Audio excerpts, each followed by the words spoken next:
বিসমিল্লাহির রহমানির রহিম।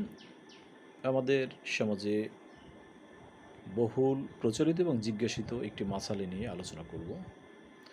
মাসালাটি হচ্ছে, শিয়াদের জানাজায় অংশগ্রহণ করা কি বৈধ? অর্থাৎ যারা শিয়া মতবাদ বিশ্বাস করেন, এই সমস্ত ব্যক্তিদের জানাজায় অংশগ্রহণ করা যাবে কিনা।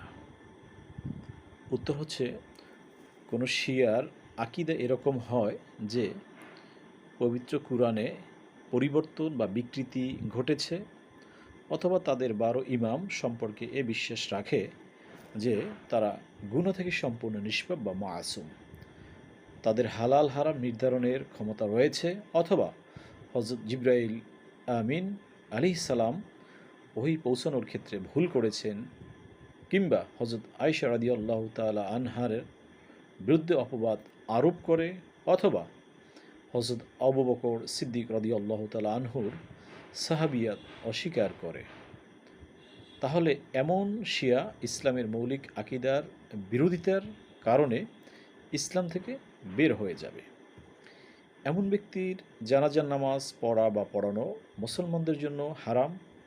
আর যে ব্যক্তি তার কুফরি আকিদা সম্পর্কে অবগত থাকা সত্ত্বেও তা জায়েজ মনে করে তার জানাজা পড়ে বা পড়ায়, সে নিজেও ইসলাম থেকে বের হয়ে যাবে।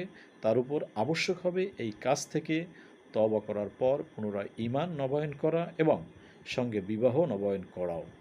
তবে যদি কেউ কোনো শিয়ার কুফরি আকিদা সম্পর্কে অবগত না থাকে, অথবা অবগত থাকা সত্ত্বেও তা অবৈধ মনে করেও কোনো লোভে, সামাজিকতা বা রাজনৈতিক কারণে তার জানাজা পড়ে, তাহলে সে ইসলাম থেকে বের হবে না।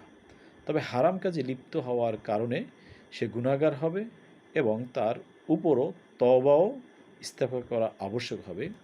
এই ফতোয়াটি দিয়েছেন জামিয়া উলুমুল ইসলামিয়া, আল্লামা মোহাম্মদ ইউসুফ বানুরি টাউন, করাচি, পাকিস্তান থেকে।